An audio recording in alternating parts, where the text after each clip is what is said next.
7:03, as you've pointed out. I will call this meeting to order. Thank you very much, Madam Clerk. Welcome, colleagues, to meeting number 5 of the Standing Committee on Public Accounts. The committee is meeting in public and is being televised today. I would like to save half an hour at the end of our meeting to discuss committee business. As you are aware, the Subcommittee on Agenda and Procedure met Tuesday evening, and you should have all received a copy of the subcommittee's draft report. I'd also like to advise the committee that after the constituency week, next week, we will be able to sit twice a week. So our next meeting will be Tuesday, November 17th.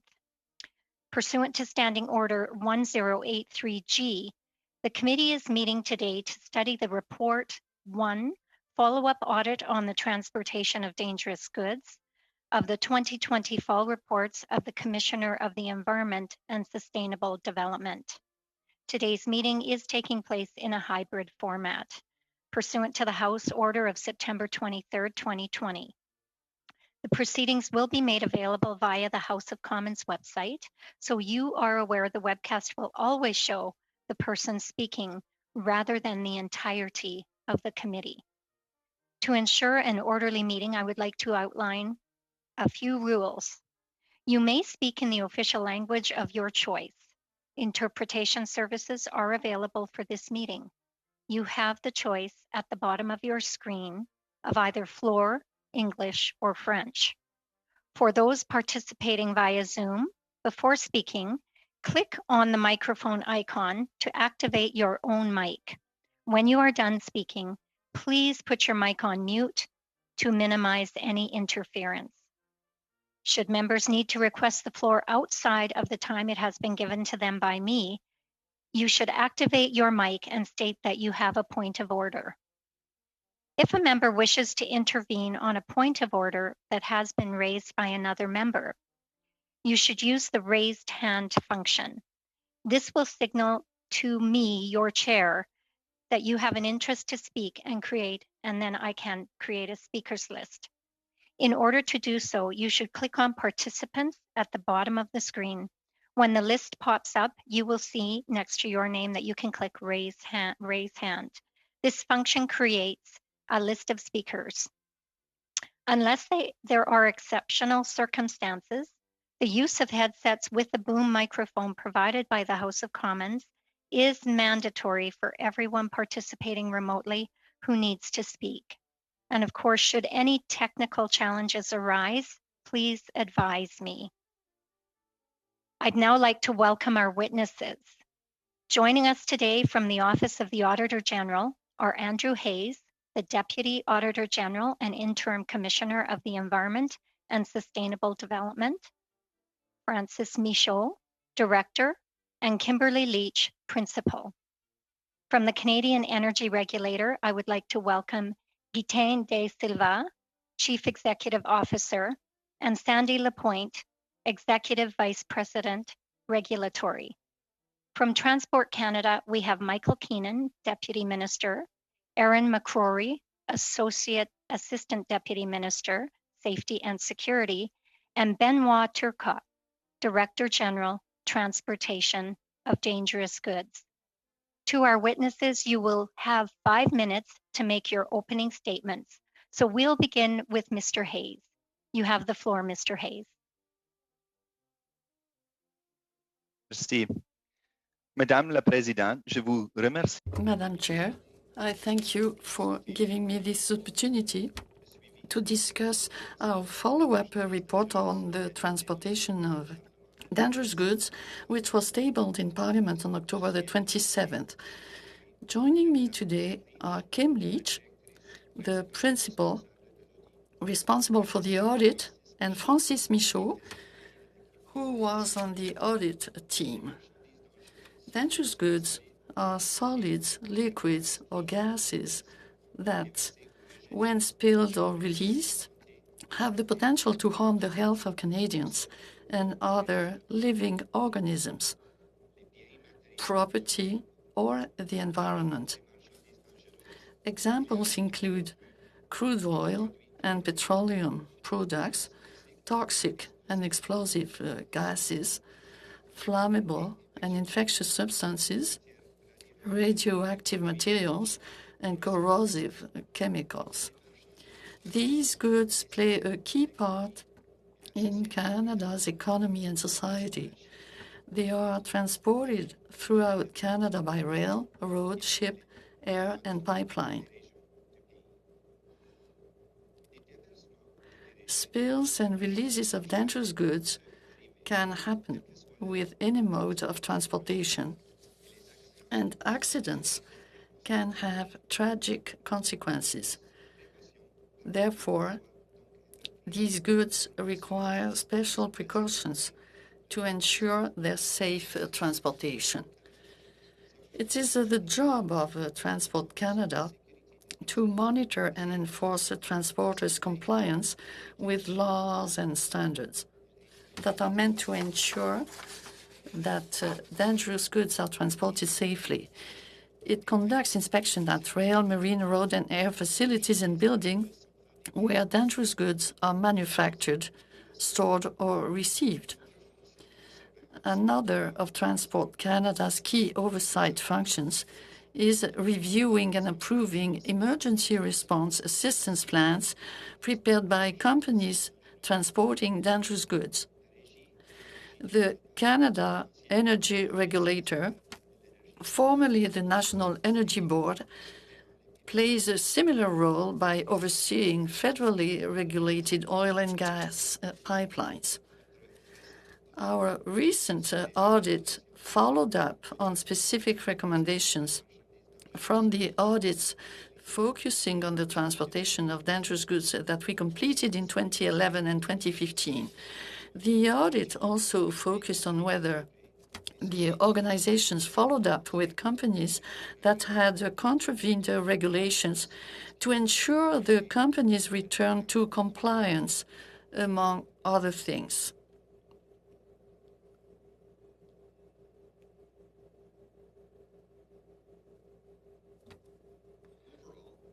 Our 2011 audit, Transport Canada had made some improvements in the areas we followed up on.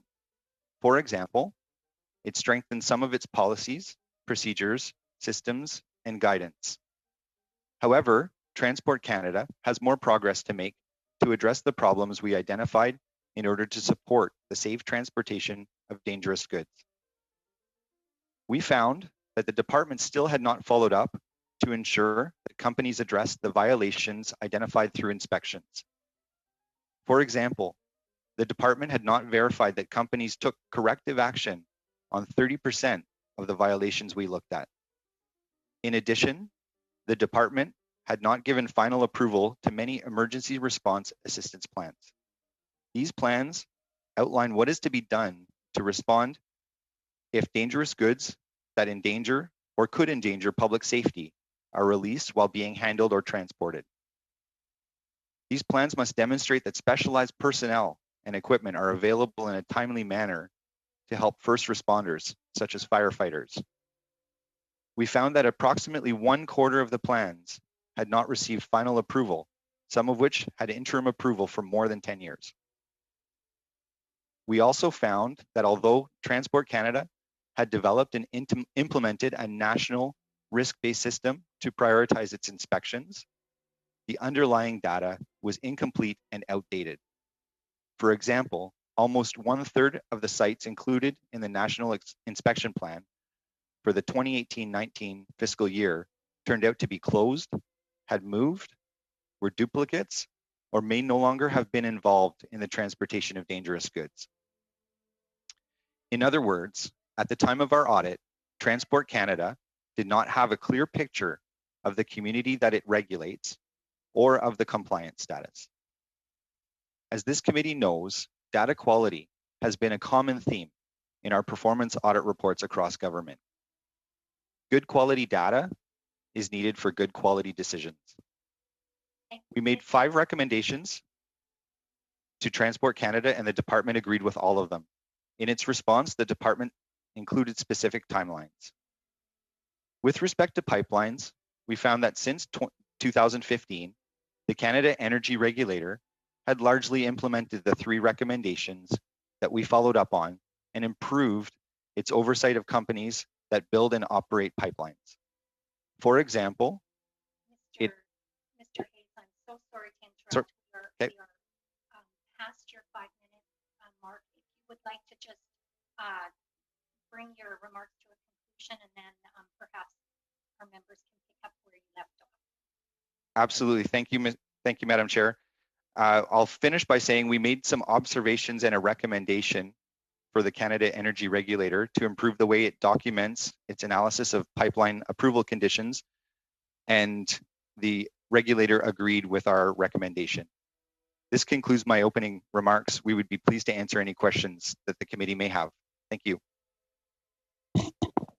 Thank you very much, Mr. Hayes. I know Merci beaucoup. information into a very short period of time. Mr. De Silva, we will now move to you for your 5 minutes. Well, thank you, Madam Chair, and good morning. Thank you for inviting us to join you today. My name is Jitan De Silva, and I'm the Chief Executive Officer of the Canada Energy Regulator, or the CER. It's an honor to appear here today on behalf of this organization. I'm joined by Sandy Lapointe, the CER's Executive Vice President Regulatory. I first want to acknowledge that I'm speaking to you from the traditional territories of the people of the Treaty 7 region in southern Alberta, which includes the Blackfoot Confederacy, comprising the Siksika, Piikani, and Kainai First Nations, the Tsuut'ina First Nation, and the Stoney Nakoda, including the Chiniki, Bearspaw, and Wesley First Nations. The City of Calgary is also home to Métis Nation of Alberta, Region 3. La Régie est une nouvelle organisation. The CER is a new organization that takes a modern approach to energy regulation. Our governing legislation was passed only last year. The CER itself came into being about 15 months ago, replacing the former National Energy Board.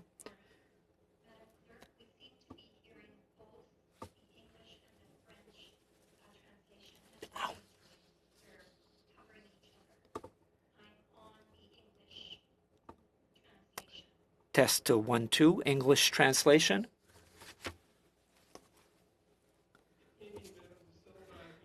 The language of her choice. Yes, I've switched to French now. Okay. Thank you very much, Madam De Silva. You may proceed. Merci, je m'excuse. Alors, la Régie. My apologies. So the CER was created about 15 months ago, replacing the former National Energy Board. I'm new too. I started in this position last summer. My job is to lead the CER forward with a new strategic plan, new mission and vision, as well as with 4 core responsibilities, which are safety and environment oversight, energy adjudication, energy information, and engagement. I'm also focused on delivering the CER's 4 new strategic priorities, which include reconciliation, data and digital innovation, enhancing Canada Global's competitiveness, and build the trust and confidence of Canadians in CER. The mandate of the CER is to regulate infrastructure to ensure safe and efficient delivery of energy to Canada and the world, protect the environment, respect the rights of Indigenous peoples, and provide timely and relevant energy information and analysis. I'd like to begin by stating that safety is the CER's absolute priority.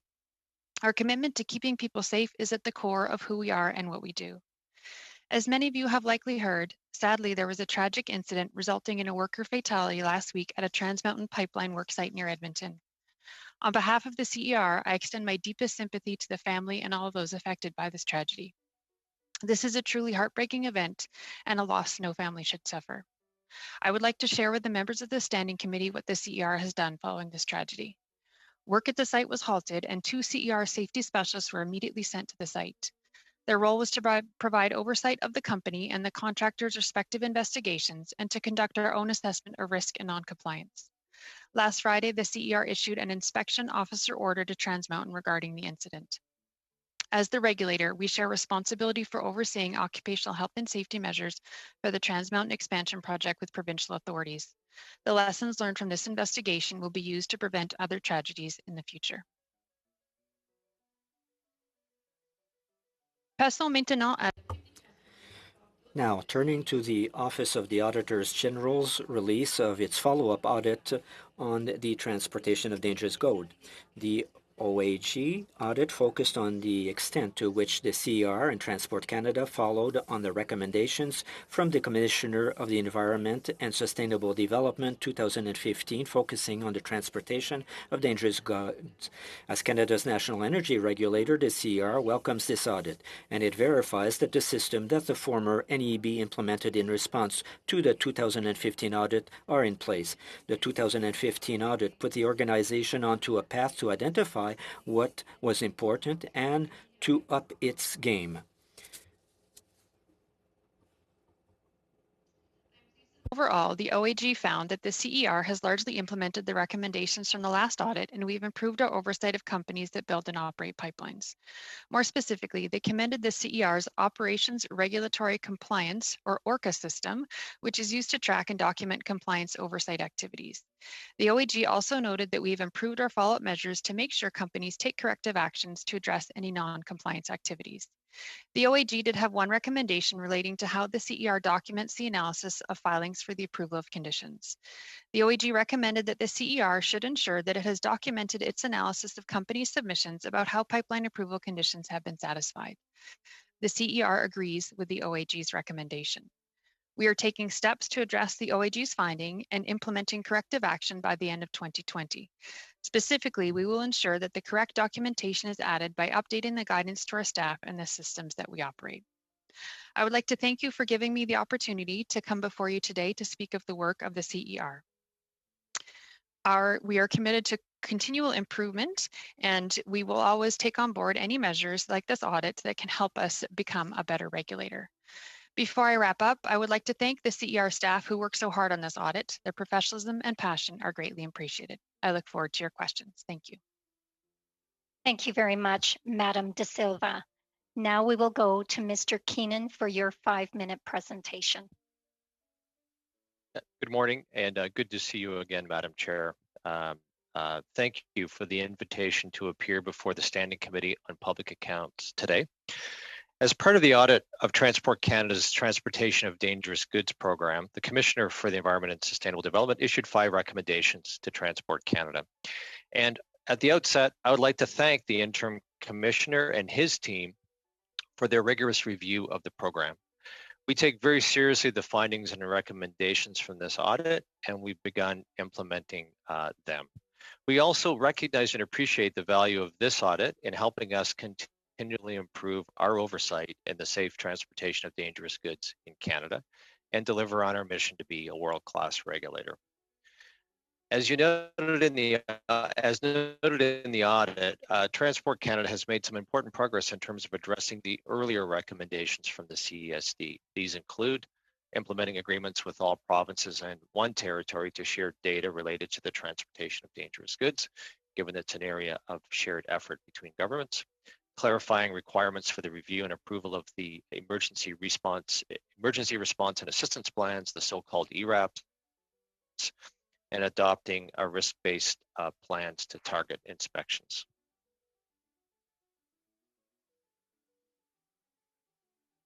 À la suite de la tragédie de Lac-Mégantic. Following the Lac-Mégantic tragedy, TC began a series of immediate and longer-term actions to further strengthen federal rail safety and the transportation of dangerous goods. Actions were taken under the pillars of reinforcing regulation, reinforcing the oversight regime, and promoting open, transparent government and community engagement, and enhancing international collaboration. And also to reinforce the surveillance regime. We also changed regulation in order to deal with stricter requirements on securement of unattended trains and require that rail companies carrying large volumes of dangerous goods reduce the speed of their train. Regarding oversight, Transport Canada has overseen the implementation of a more robust oversight regime in recent years. The number of oversight personnel employed by Transportation of Dangerous Goods program has quadrupled from 30 to over 100 inspectors, and approximately 5,900 inspections are planned in the 2021 compared to 2,300 in the 2012-13 period. While these actions represent significant progress in improving rail safety and the transportation of dangerous goods, we fully accept the findings of the CESD regarding the need for further improvement. We have already started taking action and have implemented changes to address 2 of the 5 recommendations. The first relates to procedures and training for our inspectors to ensure follow-up on violations undertaken by companies. And the second involves a more rigorous oversight process, ensuring that facilities do not operate with expired registrations. We are working on the other 3 recommendations, and they will be addressed over the next 2 years through continued improvements and implementation of a national risk-based oversight system, by refining and modernizing data collection efforts to better understand the national rate of compliance and the emerging risks in the transportation of dangerous goods, and by addressing the delays, excuse me, in the final approval of the ERAPs, the emergency response assistance plans. Madam Chair, I should say that our progress in addressing these recommendations is closely related to the organizational transformation we've undertaken across all of Transport Canada, with a top priority on shifting from paper-based to digital work processes, transforming our service delivery, and modernizing our safety regulations and oversights. In our safety oversight programs, we're working to use digital platforms and tools for our inspectors to enable our system to be responsive and risk-based, to enable us to have common oversight processes and make a better and more effective use of data and analytics in driving our oversight program. The work underway to improve the TDG program is really an important element of this broader departmental strategy. For example, we're modernizing the digital information systems and allowing for better capture and analysis of comprehensive data to have a comprehensive risk-based oversight of regulated companies in this program. One example is the new TDG Inspector Information System, which is currently undergoing beta testing, and we plan to roll out in the spring of 2021. And that will no longer allow inspections to be closed off or completed until there's a confirmation of follow-up. In closing, we are committed to ensuring continued improvement in how we deliver a program to ensure safe transportation of dangerous goods in all modes of transport in Canada. And we greatly appreciate the analysis, the critiques, and the recommendations of the Commissioner for Environment and Sustainable Development in informing and shaping our efforts. And I and my colleagues look forward to your questions and comments. Thank you. Thank you very much, Mr. Keenan. It is good to see you again. I appreciate all of the different, positions that you've served in and that we've had an opportunity to work together in. I do want to acknowledge before I go to questions by members that we do have, I'd like to welcome our colleague, Mr. Bacharach. I believe he is with the NDP and is going to be sharing time with our colleague, Mr. Green. So to our round of questioning. Our first round, which is 6 minutes, will go to Mr. Luc Berthold. Merci beaucoup, Madame la Présidente. Thank you very much, Madam Chair, and thank you, Mr. Hess, for your report that highlights what happened over the last few years at TC. Thank you very much, Madam De Silva, for your testimony. Mr. Keenan, thank you. It's not the first time we have the opportunity to talk together. I would like to highlight the progress that have been made by Transport Canada over the last few years in terms of improvement of the railway system since the tragedy at Lac-Mégantic. But if I may, I would like to focus on what can still be improved I think it's very important. The report that was tabled by Mr. Hayes is a source of concern for the population in the Lac-Mégantic area. And I'm just going to read 2 excerpts of the letter written by the mayor of Lac-Mégantic. The day after the Lac-Mégantic tragedy, people became aware of the situation, and the committees rallied together. And people cannot forget what happened that night. So what she's saying, my recommendation and my request would be, because it's a duty of memory, and it's not normal that 7 years later, reports are still such a source of concern. And I thank you in advance for taking them seriously.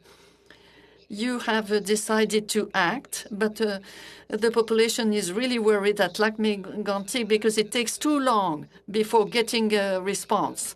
And for the digital shift, how can you reassure the people at Lac-Mégantic? You take measures and you do as quickly as possible. But unfortunately, when I look at this report, there are lots of gaps. The department has not followed up with violations of the regulations, and some problems going back to 2011 have not been solved yet. So how can you act quicker? Mr. Keenan, you are muted. I apologize. I was making sure I got back onto English and then I forgot to unmute. Thank you for the question. And it has been years since the tragedy at Lac-Mégantic, but it is still looms large, not just for the citizens that suffered in that community, but for the whole country. And we continue to drive and push our program of dangerous goods and rail safety to ensure that we don't allow a tragedy like that to happen again. So I understand completely the preoccupation of the mairesse de Lac-Mégantic. And I can say that we are simply working across multiple avenues to continue to dramatically improve the rigor of the program on dangerous goods and the program on rail safety. In particular, Transport Canada is taking a series of strong enforcement actions in the Sherbrooke subdivision over the last 2 years to get at a number of issues that came up with the operation of the under CMQ. Monsieur Keenan. Mr. Keenan, if I may. I understand there are always delays. People in Lac-Mégantic are concerned. Many things happened. But if I may, Transport Canada made a lot of commitments to correct the shortfalls.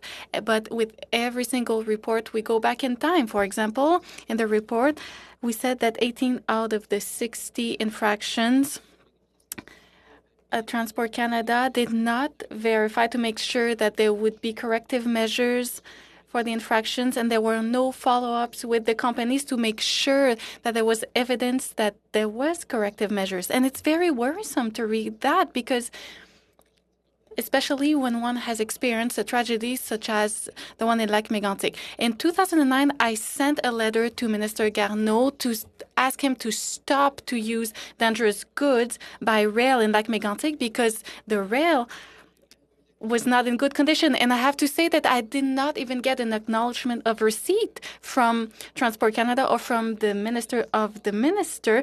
We know that the rails are not in good shape, so people are still concerned, Mr. Keenan. I could ask Ms. Crandall to forward pictures that I got this morning on the state of the rail as of today. I think all of the committees should see those pictures. In spite of repairs by CP, there are still problems in Lac-Mégantic with the rail. So here's my question. So you have deadlines until 2021, 2022. Quite honestly, with the staff that you have in your team, what can you do to speed up everything so that in the next report of the commissioner, things are not as devastating? So there are progress, but unfortunately, there are still a lot a lot of shortfalls. Thank you for the chair. Thank you for the question. And Madam Chair, the member speaks to really important issues in terms of rail safety. And I can commit that we have taken, in the recent years, we've taken dramatic steps to improve oversight. For example, we have quadrupled the number of inspections. Now we have, the member has pointed out accurately that we are following up on the majority of inspections, but not all of them. On that issue, we're bringing in a digital system for managing inspections that will require our inspectors to follow up on 100%, and that will be in the spring of 2021. Where we have an opportunity. I'm sorry, Mr. Keenan, your time is up. Perhaps we can come back to that line of questioning further down the line. I will now turn to Mr. Longfield for 6 minutes.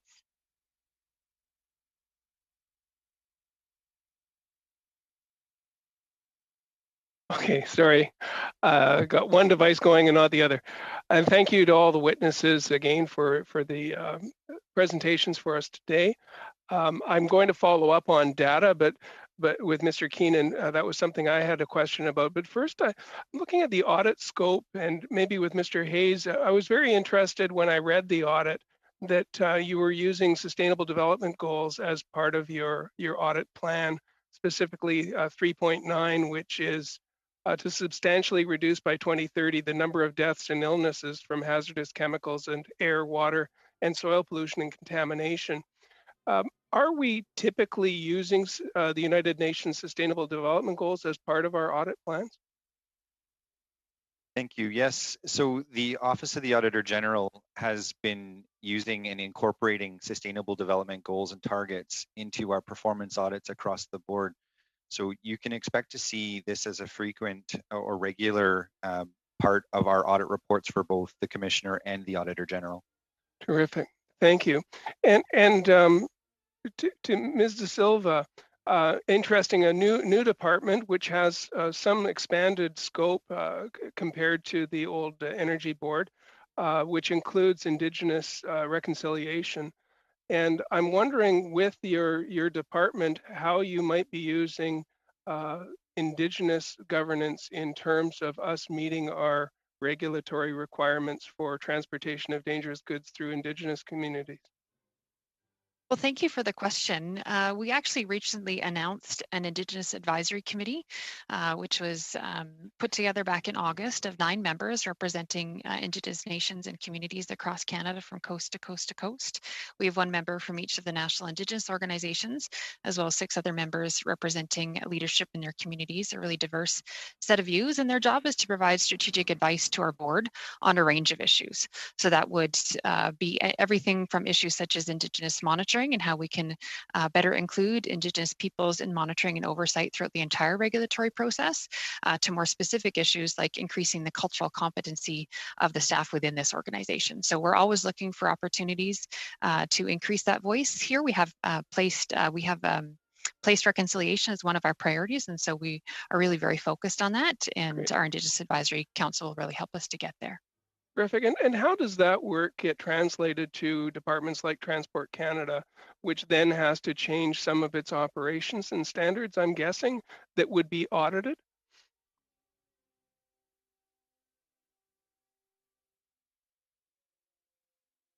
So is that so that's back to Ms. De Silva, but it's actually a joint question to Mr. Keenan. So maybe you could start, Ms. De Silva, of how you communicate, and then Mr. Keenan, how you incorporate that into your operation.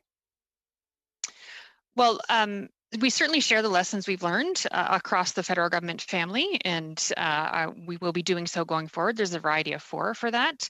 We don't have a direct responsibility for the transport of goods by rail that would follow Transport Canada, so I'll let Mr. Keenan address that part of the question. Thank you. And Mr. Keenan, as broadly, maybe you could incorporate the changing regulations coming from the new Canada Energy Regulator, incorporating United Nations goals. How does the department, or how does Transport Canada work with the broader scopes that we're now complying to? Great question, Madam Chair, from the member. I would say in general, there's probably three pathways we're incorporating into our program on dangerous goods, international standards, whether they come from the UN, Sustainable Development. There's a lot of UN. The UN has a system, for example, for categorizing dangerous goods and their treatment. We're incorporating that. From ICAO, the International Civil Aviation has standards for dangerous goods on planes. Like one great example is lithium batteries. We have a whole new set of standards for that. So we're incorporating a lot of them directly from international bodies. We also work with the Canada Energy Regulator because there's a lot, for example, on the shipments of say oil by tanker, like a project that has a pipeline and a tank. And so there's an integrated approach there as well. Thank you. And when I'm looking at your budget, which has risen from 13.9 million in 2011, 2012 to the fiscal year 2018-19 went up to 36.2 million. So resources are coming through the government of Canada to expand. You've mentioned about increased audits and increased staff. But you also said something about the digital piece, and I noted that in the audit there were some milestones set up for this fall. Sounds like maybe they're pushed back to spring 2021. Data is everything. Could you comment on how maybe these resources that you've been given from the government are being used in terms of data improvement?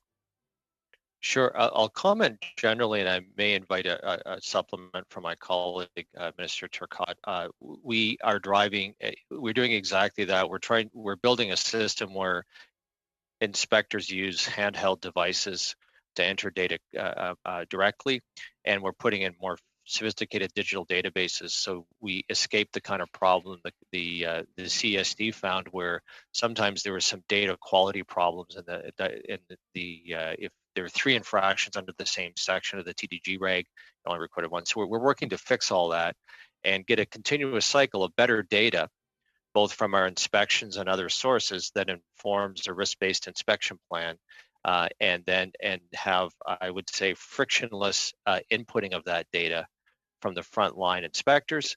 And then the other part of the equation is that we've had more than a tripling of the number of frontline inspectors and TDGs. More inspectors, more data, better plan. Thank you, Mr. Keenan. Mr. Longfield, your time is up. We will now move to Monsieur Jonca. Merci, Madame. Thank you, Madam Chair. Good morning to all 3 witnesses. Thank you for your presentations, which were very interesting. First, I share the comments from Mr. Berthold. 7 years ago, there was a tragedy in Lac-Mégantic, and it's been very painful for most of the population, and it's important to shed light on the solutions or what has to be improved in order to make sure that those kinds of tragedies do not happen again. My first question is for Mr. Hayes. I was looking at the report in the light of the situations concerning rail inspections. Would it be possible to use stronger standards for inspectors? So Transport Canada sometimes has subpar norms, but in your capacity, could you require reforms?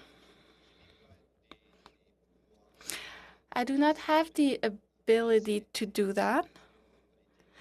It's a policy issue that the department or perhaps Parliament could settle.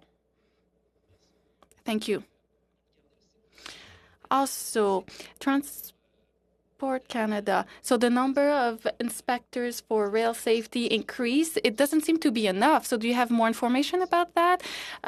Do you have an action plan that was unveiled? Is this question for me or for the Deputy Minister?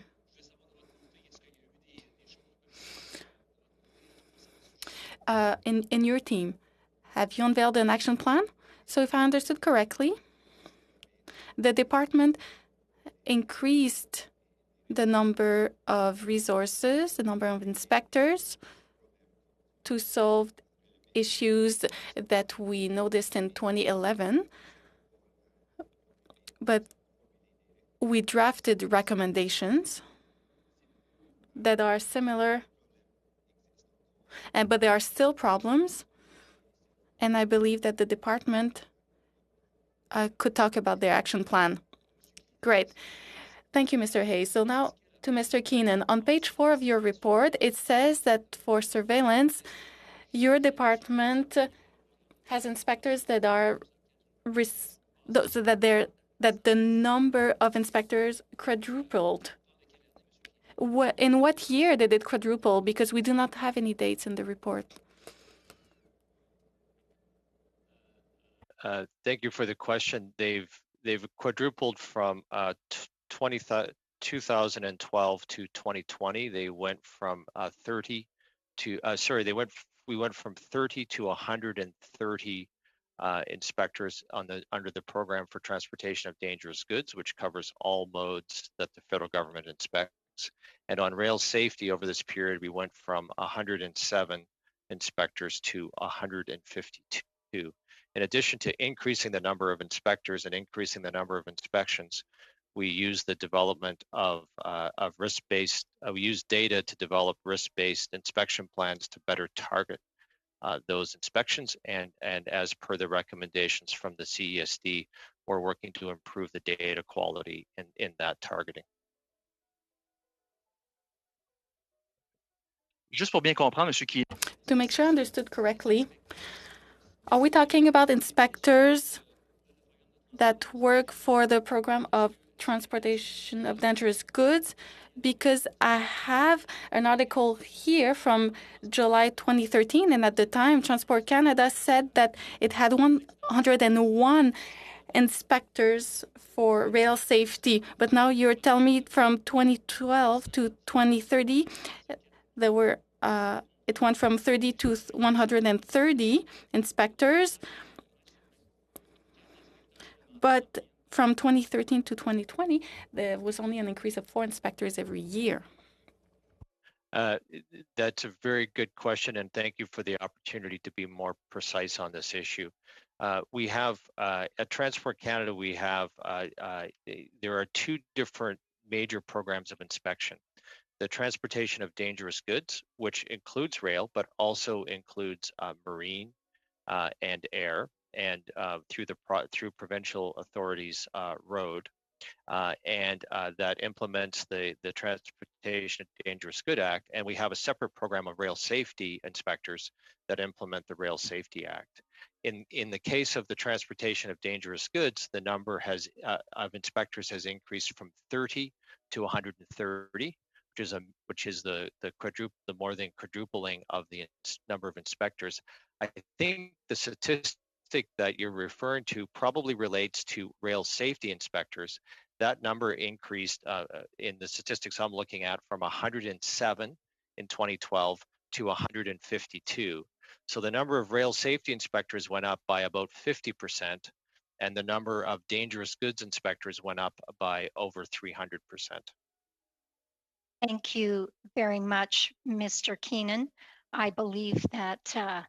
Jonca's time is up. We will now move to Mr. Green for 6 minutes. Thank you very much, Madam Chair. I'm very proud to welcome to our committee Taylor Bachrach, NDP member for Skeena-Balcony Valley, who will take this first section. Taylor, the floor is yours through the chair. Thank you, Mr. Green, and thank you, Madam Chair. I really appreciated hearing the presentations from our witnesses, and I'd like to thank them for being here today. By way of introduction, the region that I represent comprises about the northwest quarter of British Columbia, Skeena-Balcony Valley, and includes CN Rail's main line, which runs through a whole number of communities, including communities like Fraser Lake, Burns Lake, Houston, Smithers, Hazelton, Terrace, and Prince Rupert. There are a large volume of dangerous goods that are transported along that main line, and several projects that would increase the volume of those dangerous goods, which makes the report that we have heard about today such an issue of concern for people in the riding I represent. The AltaGas project, it's a propane terminal in Prince Rupert, currently 60 cars per day servicing that project. Just about to be opened, the Pembina terminal will bring another 28 cars per day, and the Vopak project, which is currently in assessment, will result in as many as 240 rail cars per day. Many of the communities along CN's main line are protected by volunteer fire departments, and their mayors have expressed deep concerns over the years about the transport of dangerous goods and their ability to respond to emergencies. I'm reading it from this report, and just to read a couple of the passages that stood out to me from Mr. Hayes' presentation. We found that the department still had not followed up to ensure that companies addressed the violations identified through inspections. For example, the department had not verified that companies took corrective action on 30% of the violations we looked at. And further, in other words, and I quote, "At the time of our audit, Transport Canada did not have a clear picture of the community of companies it regulated or of the compliance status." So this is of grave concern to people in our region. And my question is to Mr. Keenan. You mentioned that you plan to address these shortcomings over the next 2 years. And I'm just wondering what you would say to the mayors, to the volunteer fire departments and their fire chiefs, and most importantly, to the residents who live along that rail line in Northwest BC. Should they have to wait 2 years to have these shortcomings addressed? Thank you for the question, and it's a very good question. As the member, Madam Chair, as the members indicated, that is a busy rail line there along those communities. The answer is no, they shouldn't have to wait for 2 years, and the 2 years indicated when we think we'll be done fully implementing all 5 recommendations. The one that that the member raised with respect to the fact that we are following up on compliance on the majority of our findings of violations and issues, but not all. We're moving now, and we had the CSD noted a 30% rate of not following up. We've brought that down since the CSD found that. We believe we're almost at 0, and we're in the process of putting in place a tool for inspectors in early 2021 that will require it goes to 0 because they won't be able to close a file until they've verified 100% follow-up on compliance. Thank you, Mr. Keenan. So if I follow correctly, since 2011, these shortcomings have been identified, and it's taken until now to get to that point where some of them have been addressed, but not yet all of them. I'm just wondering why it took so long when communities have been speaking out about rail safety and the risk of dangerous goods for all these years. And yet we have this very recent report that shows some major shortcomings in 30% of the violations. Well, I think thank you for the question. With respect to that point, if you go back to the 2011 audit of the Commission on Environment and Sustainable Development, there was a number of major issues, all of which Transport Canada has moved on, and we've made dramatic improvements in the program of the transportation of dangerous goods since that time. For example, back then we didn't actually have an inspection plan. We only had 30 inspectors. We built a risk-based inspection plan. We're targeting the inspections on where there's risk, and we're executing we've more than tripled the number of inspections. So we've made dramatic improvements year after year since the audit. There are some areas where we have more work to do, and so we've got the inspections up. We've got an inspection plan. We don't have 100% follow-up on inspections, and we're taking action now to get us to that 100% follow-up on inspections. Thank you, Mr. Keenan. Over the years, as the mayor of Smithers, I met several times, both with CN and with representatives of the federal government. They always assured us that the response plans in the case of a major industrial fire along the rail line, that those response plans were bulletproof. These were excellent plans that were going to protect communities, and yet in this report we find that the department had not given final approval to many emergency response assistance plans. Why is that? Why did those plans languish in draft form for so many years? Thank you for the Just a very short answer, Mr. Keenan. Sure. I'll be brief, Madam Chair. The report correctly notes that that we have had to renew interim plans. Two reasons. One is a number of them were outstanding in terms of having a final definition of the standard for firefighting of flammable liquids, and we're now bringing that to close. And a number of them required physical inspections. We had a large backlog of interim plans that hadn't been finalized. We're working that backlog down, and we are on our way to get it to zero. Thank you very much, Mr. Thank you, Madam Chair. You're welcome. We will now move to our second round, starting with Mr. Lawrence for 5 minutes.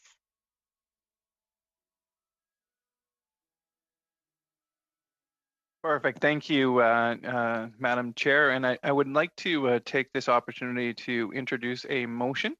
And I'm hopeful that we will have unanimous support for this motion. It is merely calling out what the Auditor General has requested for in her testimony. I will read the motion into the record en français, if that's okay. That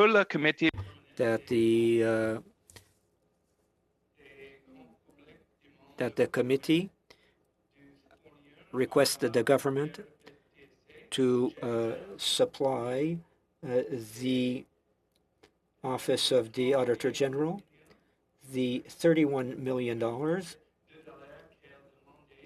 that she requested and that she needs in order to meet the goals of DAOG, and that the committee reported thus to the House.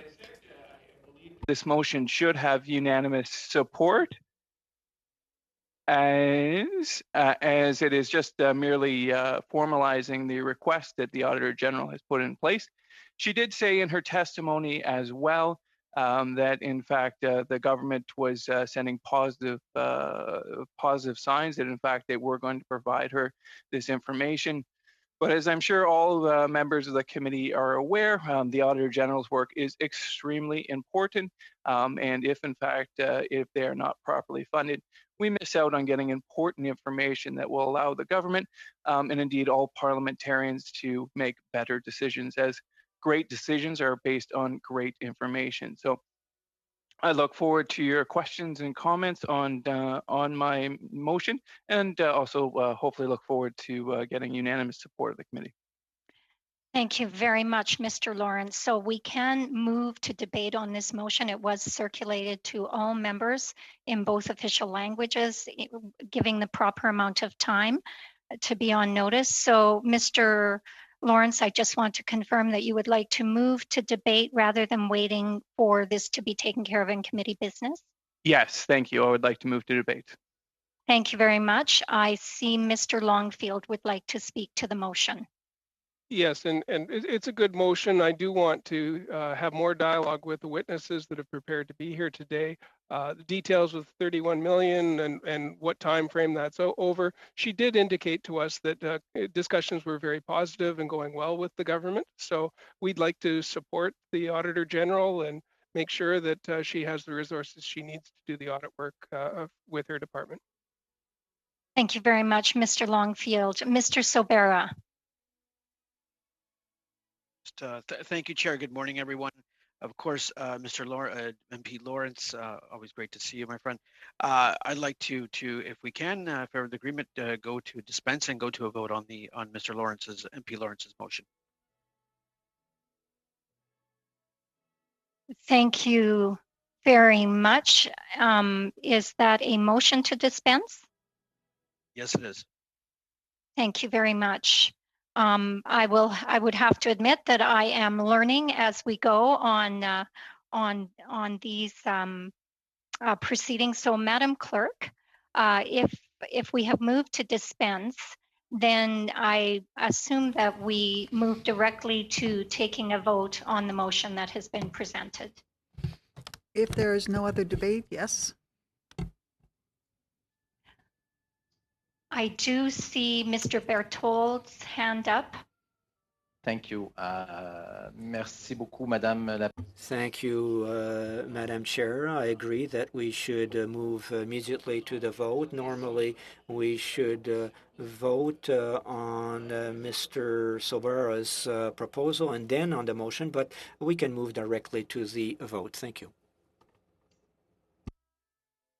Thank you very much, Mr. Berthold. Mr. Blois.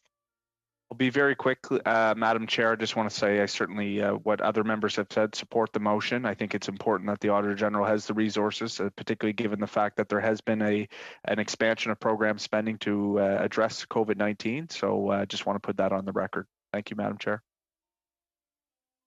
Thank you very much, Mr. Blois. So, Madam Clerk, because we are in a virtual environment, can you please advise how we will proceed with the vote on this motion? It appears that there seems to be consent to adopt the motion. If there is, we can just go by consensus. Otherwise, we would do a recorded division. I agree with you, Madam Clerk. I believe everyone is putting their thumbs up that we do have agreement to support this motion. So I believe the motion would be carried.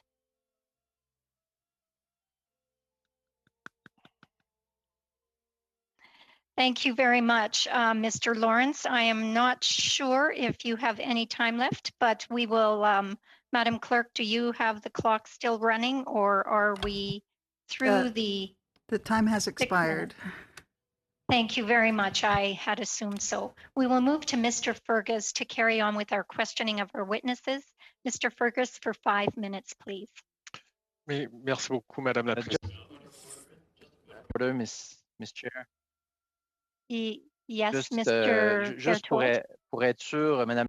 Just to be sure, since the motion was made, as the clerk also counted Mr. Lawrence's time, or Mr. Lawrence took about 5 minutes, so he should have some time left for further discussion. I put the timer on for 5 minutes when we started, and it rang during the debate. Yes. But the debate is not part of that time slot. You should stop the timer, not for a motion. He took his time to table his motion. So he took the time to discuss the motion. Thank you. I don't want to question your decision, but from the debate time shouldn't be part of the time granted to a member. You confirm the amount of time that Mr. Lawrence took to introduce his motion and speak to his motion before the debate began, before we opened it up for debate? Certainly. I can only say that it was more than 5 minutes because I put the timer for 5 minutes at the beginning of the questioning time, and it had expired. The alarm was sounding during the discussion. It was probably less than a minute after. Certainly, it's the discretion of the chair if you want to give Mr. Lawrence more time. Normally, the only thing that stops a member's time is a point of order like this. So I stopped the timer for when Mr. Berthold began to speak. If you wish to give if the committee wishes to give Mr. Lawrence more time, that's at their discretion. Thank you very much, Madam Clerk. I appreciate the explanation on how we should proceed. Mr. Berthold, in order to address your point of order, perhaps knowing that the majority of Mr. Lawrence's time was taken up with his reading the motion into the record and providing some rationale for it before the debate began, I am prepared to give Mr. Lawrence a minute and a half to continue with his questioning.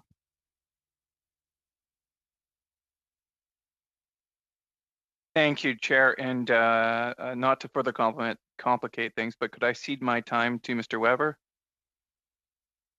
Yes, this time is yours and you can share it with whomever you would like. Then you don't want? Okay, then my question will be relatively quick.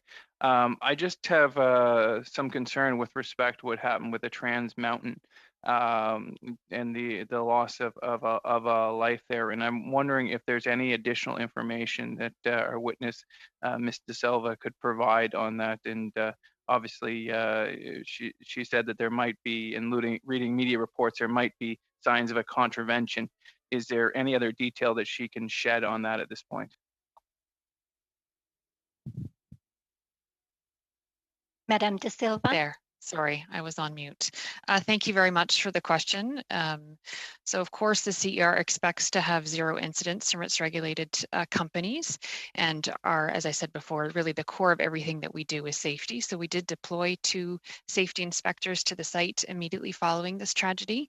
And then further to their inspection, we did issue an inspection officer order, which requires Trans Mountain to comply with a number of issues. I could perhaps pass it to my colleague, Sandy Lapointe, who's the head of our regulatory section, who could give you some more specifics in terms of what that inspection officer order entailed. Yes, thank you. So the Alberta Occupational Health and Safety is taking the lead on the fatality from that perspective. We oversee the regulated company, that's Trans Mountain, and the order is issued to Trans Mountain. And Trans Mountain has authority over its contractors in terms of the conduct and how its contractors comply with the required requirements. So the order deals with making sure that immediate issues are fully addressed and that any hazards associated with the trench box, which was involved in this case, that those immediate hazards are taken care of. And then it also addresses system-wide potential issues. So the company, okay, and yeah, so system direct issues and system-wide issues. Thank you. Thank you very much, Ms. Lapointe. We will now move to Mr. Fergus for 5 minutes. Merci beaucoup, Madame la Présidente. Thank you very much, Madam Chair.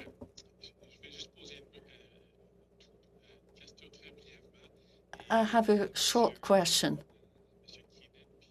to Mr. Keenan and to Mr. Hayes, and then I will give the floor to my colleague from Nova Scotia, Mr. Blois. Mr. Keenan and Mr. Hayes, I had the privilege of visiting Lac Mégantic with Mr. Berthold in his riding after our government came to power in 2015. We wanted to speak with the people who were affected by this tragedy. It's a very important issue, not only for the population at Lac Mégantic, but also for all Quebecers and all Canadians. Mr. Keenan.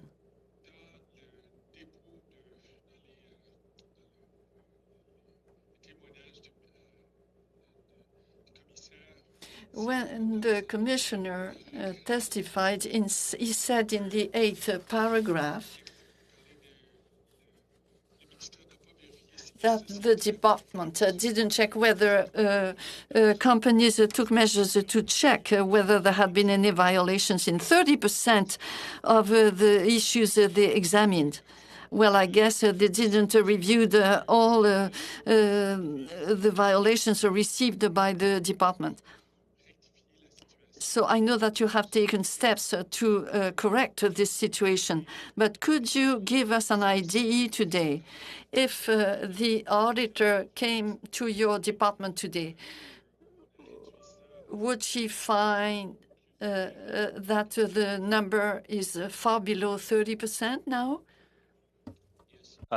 Thank you for the question. I can only but agree with you in terms of and the minister from the region in terms of the impact and the devastation of the tragedy at Lac Mégantic. In terms of this issue, you are absolutely right. The CSD did note it's 30%. That is too high. If he examined that today, he would find a rate that is way below 30%. It's not quite at zero, but we're getting it close to zero. And by early 2021, we'll have a system in place that requires that rate to always be at zero. I would add one more point in terms of the effort, because you speak to the need to increase and accelerate our progress wherever we can. And one area where we did manage to accelerate progress in protection on dangerous goods was in the phasing out of lower quality rail cars for tank cars. That we in 2014 phased out the DOT 111s and had a phase schedule for going to the highest safety ratings of the so-called 117s, and we accelerated that 3 times in the intervening years. So some of the medium quality, intermediate quality tank cars that were supposed to be on the rails until 2025 are already removed from service in Canada. Merci, Madame la Présidente. Je cède la parole à Monsieur Blois. Thank you, Mr. First. I'm going to give the floor to Mr. Blois. My question to Ms. De Silva, but I'll make a comment to Mr. Keenan, and perhaps he can address it in his remarks at some other time, is around how you actually get the data and the compliance information from the companies, and whether or not Transport Canada has enough resources in regions. Is it about having enough personnel on the ground? But I'll let you address that another time. Ms. De Silva, you mentioned in your remarks about being one of the priorities for the energy regulator is being globally competitive. And I assume that that's a bit of a tension between creating the certainty that's needed for companies, obviously not compromising safety, but making sure that we have a regulatory system that is clear. In your mind, how do we go about creating that regulatory, that global competitiveness such that we can draw investment to our country?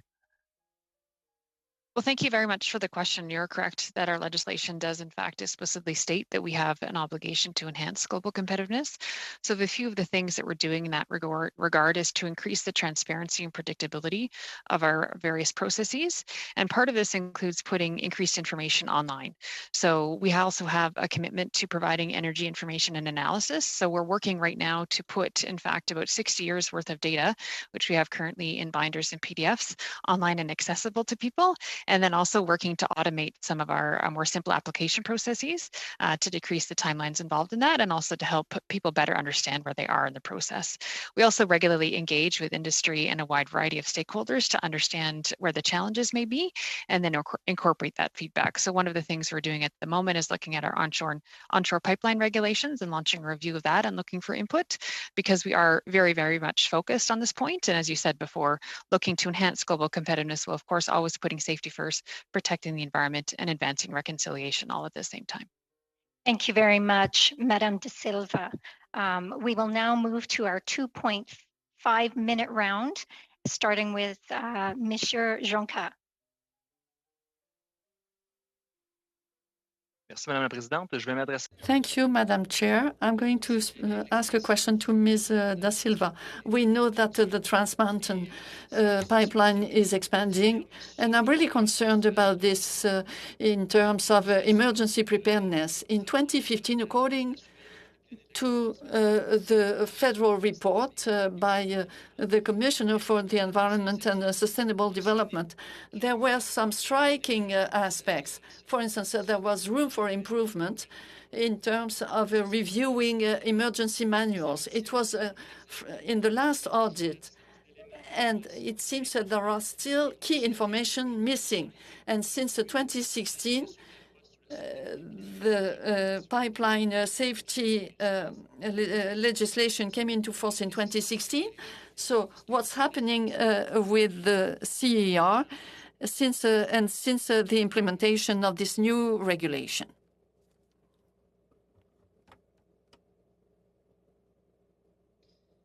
Merci beaucoup pour la question. Thank you very much for the question. I will ask my colleague Sandy Lapointe to answer this question. Thank you very much for the question. Following the 2015 audit and the recommendations that were made by the CESD, we did put in place an action plan. We've posted that action plan on our website, and we have completed that action plan, and we did follow up and provide that assurance to the CESD following that audit. Specifically with respect to the emergency manuals, we have put in place a robust guidance for our staff, as well as procedures to review those manuals. Today, those manuals are reviewed. We have also made this a measure, the number or the percentage of manuals that are in compliance. We've made that a measure as part of our departmental results framework, and we post that on those results publicly as to where we're at. And I can say that our manuals are continue to be reviewed as changes are made and companies have to file them. Merci, Madame Lapointe. Rapidement, Thank you, Ms. Lapointe. Mr. Jonca. Mr. Jonca. About 7 seconds left. Perhaps I should move Parfait. to Mr. Green or. Oui, rapidement. Very quick question. Does the CER give access to the information that is not part of the jurisdiction of the CER in terms of the spills and other incidents? Mr. Jonca, we do not have time for an answer. I will turn it now to Mr. Green for 2.5 minutes. Madam Chair, Mr. Bachrach did such a great job. I'm going to go ahead and give him this slot too. Thank you very much, Mr. Green. Thank you, Madam Chair. I have 3 very short questions for Mr. Hayes. And first of all, Mr. Hayes, I'd like to say that as disturbing as some of the findings of your report are, it's very good to hear from you today and to hear your presentation. My first question, is it fair to say that the goal of the risk-based inspection system is to minimize risk? I think that you could ask the Deputy Minister that same question. I believe that it is. I think it's to identify the priority areas where resources should be assigned. Okay. And in your opinion, are the risks today to communities along the CN rail line in the region I represent, are those risks greater or less than they would have been if Transport Canada had addressed all of the recommendations in your original 2011 investigation? So in response to that question, I'll say that there are inherent risks always with the transportation of dangerous goods by any mode of transport. The important point that I want to make is that it's important for the department to take action on the violations that they identify and to ensure that they have the right information to make their risk-based decisions. So would you say that the risks today are higher or lower than they would have been if they'd addressed all the recommendations? Because not all the recommendations have been addressed to date, correct? At this point, the recommendations haven't been completely addressed. There has been progress on some. In terms of your question about risk, I would say that there is still risk out there that accidents can happen. And that risk would be lower if the recommendations had all been addressed? I think that if the department can get their follow-ups down to or up to 100% and have strong information that will mitigate some risks, the emergency response assistance plans are very important to mitigate risks and to address the situations that can be unpredictable when an accident happens, to support first responders and all that. So I think that is an important area of risk that still has to be addressed. My last question, the CN rail line runs along the Skeena River, which is home to all 5 species of wild salmon and British Columbia's second largest wild salmon fishery. I mentioned some derailments along the line. There have been derailments of wood pellets, of coal. Eventually, those derailments are going to involve products such as condensate or diesel. What do these findings tell us about the environmental risks? And are the risks today greater or less than they would have been if Transport Canada had addressed all of the recommendations in your original report? Mr. Hayes, I would ask that you give a very short answer, please. Yes, so I'll just say that the risks to human health and the environment depend on the nature of the substance that is released or spilled. So in terms of the example you gave, the consequences can be very severe. Thank you very much, Thank you Mrs. very Chair. much. You're welcome. We will now move to our 5-minute round.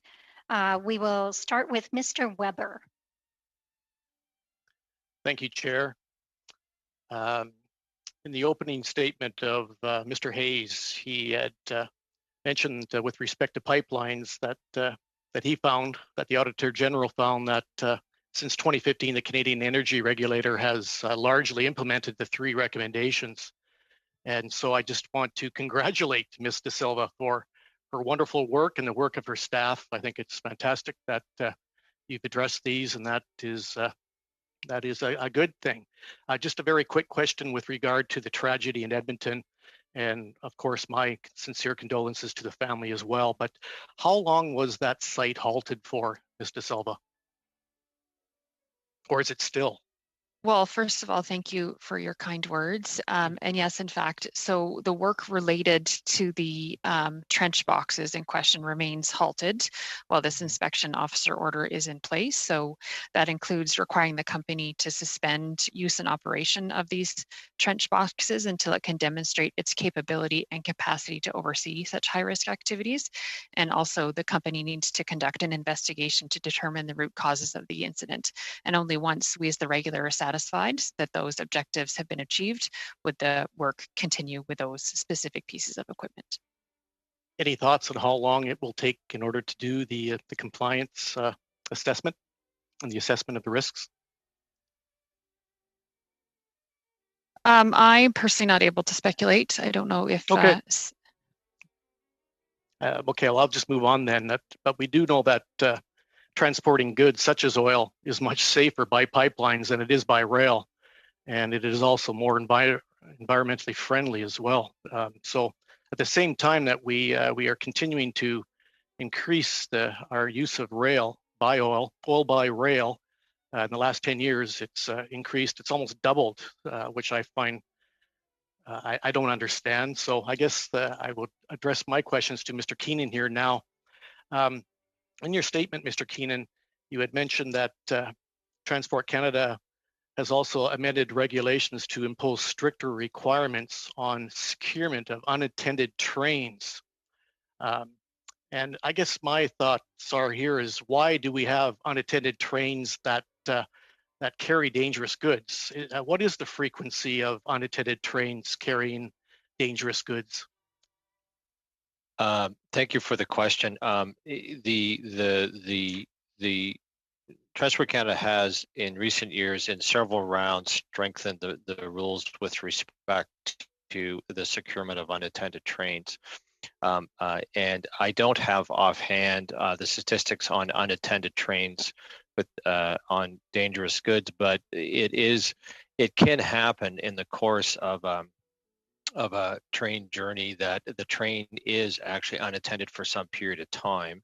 And I can give you as an example the latest strengthening of the rules after the terrible tragedy with the grain train in Field, BC. Transport Canada imposed very strict rules for the securement of trains on mountain grades, and that train was unattended, but it was unattended for literally a few minutes while the crews swapped, because one crew had reached its time limit for fatigue. They were swapping to a new crew, and in that process, something happened. And the train actually started to roll. In response to that, we put in place requirements for handbrakes, even if the train is stopping for just a minute on a grade. That's good to hear. Are there any fines at all that are implemented for these violations? Yes, there are, and part of the strengthening of oversight was strengthening our enforcement, and we do whenever we see. Whenever we have any information or any observation from an inspection of an unattended train improperly secured, or a movement, an unintentional movement of a train, then we take action. In the Sherbrooke subdivision, which includes the area of Lac Mégantic, we actually found a wagon that was unattended, and we issued an administrative monetary penalty against the operator for that, because we have zero tolerance for those kinds of violations of the stronger rules. What kind of violation fine would that be for a violation that the one you just gave an example to? Just curious to know. Just curious. What's the fine? A very short answer, Mr. Keenan, please. I think that one. I think the administered monetary penalty was. I think it was for one rail car, and it was a $33,000 administered monetary penalty. All right. Thank you. Thank you very much. We will now move to Mr. Blois. Thank you, Madam Chair. And look, I just want to thank all the witnesses for their testimony and presentations today. You know, the stat that really stood out to me was that 99.998% of our transportation of dangerous goods results in obviously the right outcome that we're looking for. And it's clear that there's more work that Transport Canada has to complete. I think Mr. Keenan has recognized that, but and not to take away from any of the events that have happened, but I think we have certainly a great standard. Mr. Keenan, I want to go back to you to talk about the regional capacity element that I had. Can I let you just quickly address that? Sure, great question. And as we expanded our inspectorate and brought more folks online to go to the to carry out the oversight program, we went from 30 to about 130 inspectors, and all but 99% of them we put in the regions because that's where the activity is. So they're in the Skeena subdivision in Smithers. They're in the Sherbrooke subdivision around Sherbrooke and Lac-Mégantic, and all across the country. I want to talk. Mr. Weber had talked about penalties or fines that might be under the regulations. Is that something that's administered directly by the department, or is that through the Canadian Transportation Agency? Is there a separate agency that actually adjudicates those matters? Any fines related to safety and safety violations are administered by delegated officials in Transport Canada. And one of the areas we've taken to strengthen our enforcement is we've created a dedicated enforcement unit that has the specialized skills to carry out investigations that are necessary for the bigger fines and the bigger violations. But that's all done by delegated officials in the department, and the inspectors and the enforcement agents have the authority to make the decisions to issue violations and penalties when they see violations.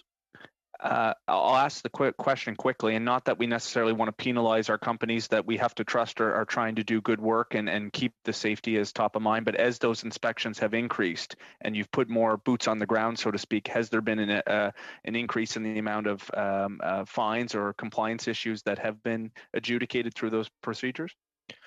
There has over the number of years been an increase in the number of fines. At the same time that there's been, we see in general a decrease in the risk and an improvement in the safety performance. The reason for that is that we've brought in systems. We don't have it in TDG yet, but in rail safety and other areas, we brought in systems where we can do administered monetary penalties. So we can issue fines immediately when we see small problems, so they don't develop into big problems that we then have to go to court on. No, and that's, again, I don't think anyone's suggesting we should just be fining every company, but it's good that the measures are leading to better compliance. Mr. Silva, quickly, because I do want to leave a quick time for Mr. Longfield. You mentioned about global competitiveness. I want to go back to that. What are our companies and our industry saying in terms of things that they're looking for that are important? And is there any jurisdiction that we look to globally as one of our leading competitors as a gold standard? Well, thank you for the question. So we do certainly engage with industry regularly to get their feedback on what they feel is working and where they see room for improvement. Transparency is one thing that they're focused on. Certainty and understanding what our processes are always key. They're pleased to comply and submit the right information. They just want to make sure that they're clear on what that information is. So we're always looking to improve that process. And as I said before, one of the things we're doing at the moment is looking at our onshore pipeline regulations and seeking feedback there in terms of what could be improved. We are as you point out, always looking to other jurisdictions and wanting to make sure that we do have the best possible systems in place. So we're involved in a number of fora, both within Canada and internationally. So one example, we've got the Western Regulators Fora, where we work with the forum, where we work with Western provinces to look to see what they're doing and how we can better collaborate. We're involved in avenues such as the OECD. We consult with our American colleagues and really just looking, I wouldn't say that there's any one system, but just always looking for opportunities. And often it's very incident specific, geographically specific. There's a whole variety of factors there, but we really do look for those opportunities to share that information, learn what we can. I'm sorry, Lloyd, I've left you with about 25 seconds. So I'm not being a very good colleague today. If you want to quickly ask it. Just a very quick question for Mr. Keenan. Is the file open after or left open until work resulting from inspection has been completed? Guelph Junction Railway had a lot of track that was out of gauge at higher temperatures. Then they had to do maintenance and then they had to re-inspect. At what point does the file close? Great question. Now that would have been under the Railway Safety Act and rail safety, but it's exactly that. And we see a violation, we issue an order, and they usually have to tell us how they're going to fix it, and then we inspect the fix. And that goes back to the point that other members have raised about getting our follow-up, improving our follow-up. So the 30% we were missing at the time of the audit is now down to 8%, and we're on our way to having it at 0% in the new year. Thank you very much, Mr. Keenan. That brings us to the end of our questioning. Before I do thank our witnesses and ask them to leave, I do have one question I would like to ask of the witnesses. Do you have or plan to submit action plans to the Environment Committee for this audit? And if yes, could you please provide a copy to us? Madam Chair, I'll start. We have an action plan to respond to the audits, but it's the plan that is actually published in the CESD's audit itself, and we're working diligently to deliver on the commitments described in that plan. Chair, can I raise a point of order, quick point of order? Sure. And I'm not too sure if this was within the realm of point of order. I know we've run out of time at 12:30 here. I am fortunate to represent a riding that has both CP's main line and CN's main line, and CN's busiest facility in the entire country and CP's busiest facility, intermodal facility in the entire country. Is there a process where I can independently or just forward questions on to the department through you, Chair, if that's the process? If you can please let me know. We've run out of time. It's unfortunate. It's very important to my community, as you could quite understand. If you can give some guidance, thank you. Thank you very much, Mr. Sobera. I will just ask Madame De Silva to answer the question that I asked, and then I will refer to the clerk about your question, Mr. Sobera. Thank you, Madam Chair. We do have an action plan and we would be pleased to share it. Thank you very much. Madam Clerk, can you quickly answer the question that Mr. Sobera put to us? I apologize. With all the technology, I was texting with someone about something else and I missed your question, sir, if you wouldn't mind repeating it. Chair, to quickly summarize again to the clerk, if there's a process where I can submit independently questions or submit through the chair and yourself, clerk, to the department regarding some of the references within the speaking notes to Deputy Minister Keenan. My writing, again, has both the CP and CN main lines that go through it. City of Vaughan's home to the busiest facility on the CN for CN, and my writing's home to CP's busiest intermodal facility in the country. I would like to follow up with some questions. Thank you. As usual, it's always at the will of the committee what they would like to do. If the committee would like to write a letter with Mr. Sobera's questions in them to the department requesting this information, that's certainly something the committee could consider and do. And Madam Chair, we'd be happy to get the answers back as quickly as we can. Thank you very much. Would it be the will of the committee to follow up with our witnesses with some written questions? Madam Chair, one would think that my friend from the government side could, potentially maybe even email a certain Liberal minister as well to get those answers. I'm sure he's very resourceful, but maybe there'll be some questions I want to add on as well. In the spirit of cooperation there, Mr. Green, and to Mr. Bacharach, the MP from Skeena-Bulkley Valley, that's where I was born and raised. So rail lines and rail yards and all that kind of stuff is food for. Seeing no other hands raised or nobody giving me a thumbs down, we will proceed with making that request.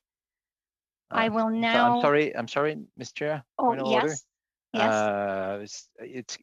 We cannot send a letter without seeing the question. So I think Mr. Sorbara should go directly to the office, to the cabinet, and ask the question. Thank you very much, Mr. Berthold. I will take that under consideration. This brings our questioning to a conclusion. I will now thank our witnesses. Thank you so much for joining us today. We will be moving into committee business. So we'll give you time to log off of the call and we will move into committee business. Thank you and goodbye.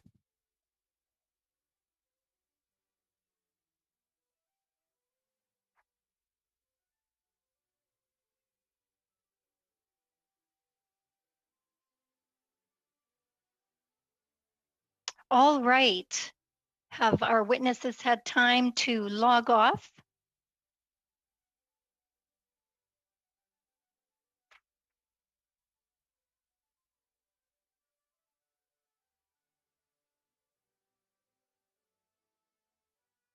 Madam Chair.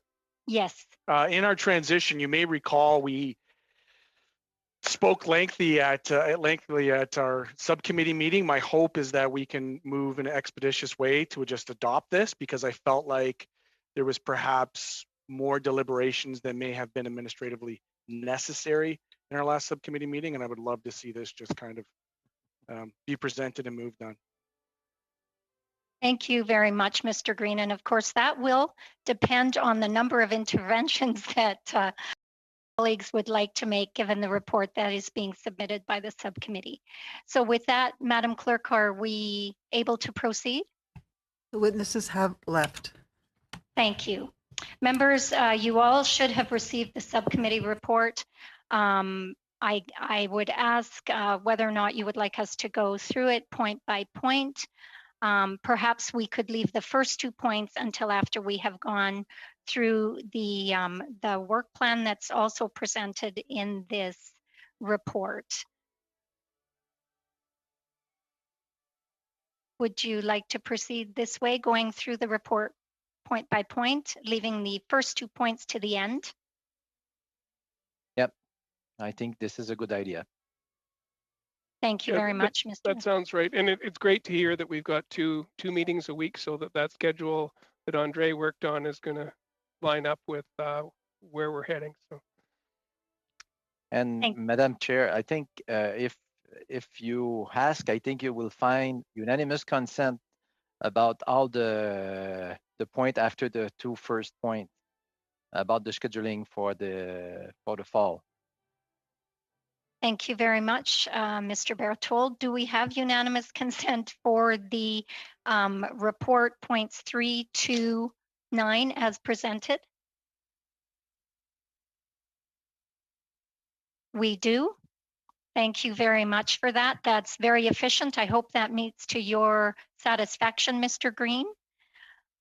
Finally, then we will look at point 1 and point 2. Perhaps I would turn it over to the clerk just to provide this some context around these 2 points that are on the report for the other members of the committee who are not part of the subcommittee, and then we can move into debate. Thank you, Madam Chair. Just for the members' information, the committee has been a member of the Canadian Council of Public Accounts Committee for a number of years. Every year, the CCPAC hosts an annual meeting where all members, which include the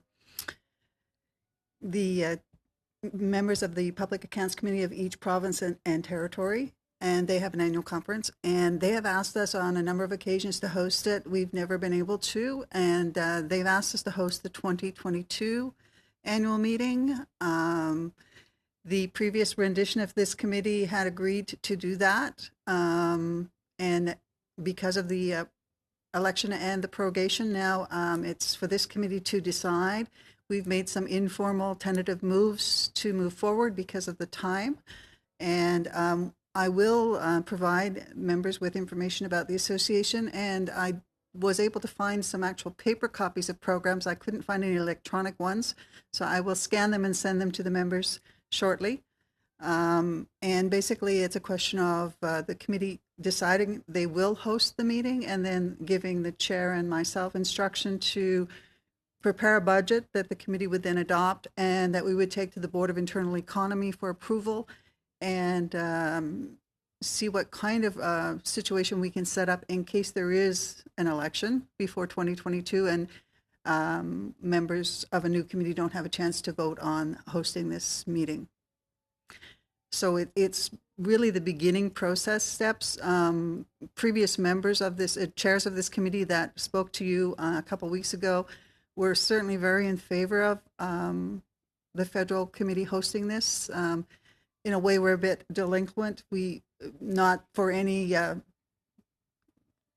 lack of trying, but just in circumstances in terms of elections and prorogations. So if it's the committee's interest in moving forward this way, we did take the step to have the position of the chair of our committee elected to the board, the executive board, which would give them an opportunity to participate in discussions for planning of future meetings. And Ms. Block would be that representative if the committee decides to host the 2022 meeting. And if you have any questions, I'd be happy to try and answer them. Thank you very much, Madam Clerk. I have Mr. Longfield. Yeah, I think having a conditional, we can do this if we can do it, but also to have a plan B that we could do some of the preliminary planning and know that there would be some other partner that we could turn over, and if there's resources that are needed for the planning, that we could start down that road to help out with the provinces and territories. But if we do have an election, then we'd have to naturally turn it over to them. But I think we should show some good faith in at least being there for starting the process and hopefully ending it if we don't have an election. Thank you very much, Mr. Longfield. Mr. Weber. I would agree with Mr. Longfield, absolutely. I certainly would like to see a proposed or an idea of what the budget would be on hosting something like that, though, Madam Clerk. So I look forward to seeing that. Thanks. That's a very good point, Mr. Weber. Mr. Blois. Thank you, Madam Chair. I would agree that I think we should host it. I would hazard to guess that the majority of the work would probably fall to our analysts or our resource staff to the committee. But I would be interested in knowing, even though it's 2022, who's helping plan this? Is this actually the chair in cooperation with the clerk and other analysts and other resources, or who actually plans this? Because I think that's where Mr. Longfield was coming in terms of being a little bit tentative and knowing a little bit more. It very well could not be us by the time 2022 comes, but if there's other individuals that can continue that work regardless of who sits in the chairs of this committee, then I think, of course, we should move forward with it. Okay, I have no. Madam Chair, yes, if Madam I might Clerk? speak to a couple of those issues. The budget is actually relatively small. We ask for a certain amount of money, and then we are reimbursed by the registration fees, and the costs are all also shared with the legislative auditors, who it's a joint meeting. Part of the meeting is together, and then each group goes off and does its business meeting. So they share the cost 60-40. They're smaller, so they get 40%. So it ends up that the actual dollar amount is not very large for this size of a conference. It's only approximately 2.5 days. And there's a registration fee, and of course people pay their own accommodations and whatnot. In terms of who does the planning, the executive committee, which is made up of the chair of the Public Accounts Committee of the host for the present year, the chair of the committee that hosted the previous year, and the chair that would the committee that's hosting the following year. So they do the planning, and the implementation is done by parliamentary staff and also the auditor's office staff as well, because they are jointly involved with the planning. Are there any other questions? Just very Yes. quick, Madam Chair, to the clerk, who was the chair at the time for the future meeting? Of the executive board or of this committee? Of this committee. It would have been then Mr. Sorensen? Yes, it was Mr. Sorensen. Yeah. Oh, okay, so yeah, we would have to tap into his knowledge as well in order to work with this.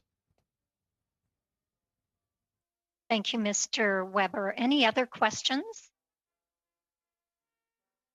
Perhaps I could just follow up with one. I know, Madam Clerk, that you have indicated that the budget is rather small. Do you have an approximate number to share with this committee so that we would have a point of reference for what small might mean?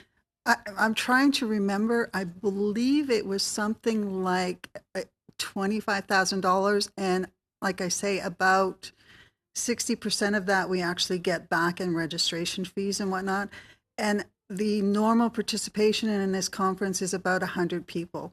So it's a reasonably significant meeting for a reasonably minimal cost. And I think any members that I've spoken with who have attended have found it very useful to their work on public accounts committees. Thank you very much, Madam Clerk. I see one of our analysts would like to weigh in. Please go ahead.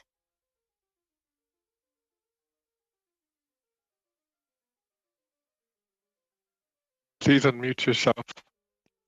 Yes. Again, Madam Chair, thank you. We will be providing a proper agenda of past meetings, but if I could just in 30 seconds, it's a typical sort of conference. It's 3 nights and 2 days, 2.5 days. There is an opening cocktail reception and usually a plenary. Then most of the bulk of the things take place on the second day. Usually on the second evening, there is an expectation of a meal that's part of an excursion. So just like in the past, like we went to a colonial sort of site and there was like a meal presented in a traditional cabin, like a huge cabin. Other things have included boat cruises and bus tours and things like that. Then on the second day, there is keynote speaking and then guest speakers. And then by the end of the second day, usually the auditors group will separate and the public accounts group will separate and have meetings.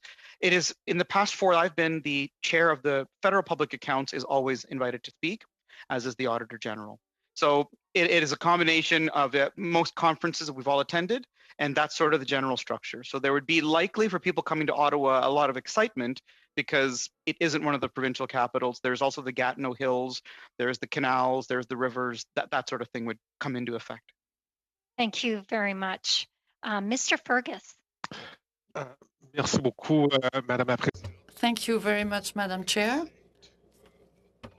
My colleagues here on this committee, it's very important for these folks to participate. I'm fully supportive of this, but I think it's particularly important for people to have a full experience of the National Capital Region.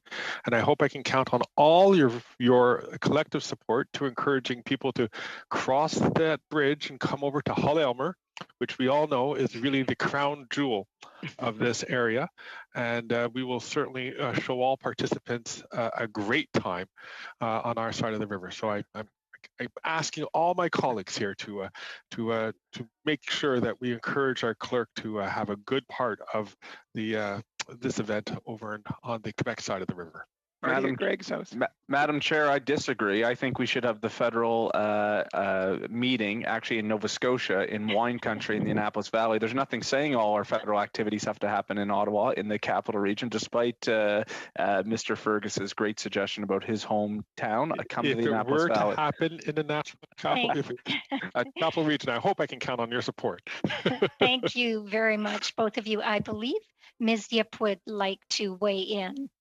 I attended a conference in PEI, and I found it very useful, especially since I was really brand new to the committee. And it was very interesting to hear how the provinces functioned, and it made me very grateful for all the resources that we have on the federal level.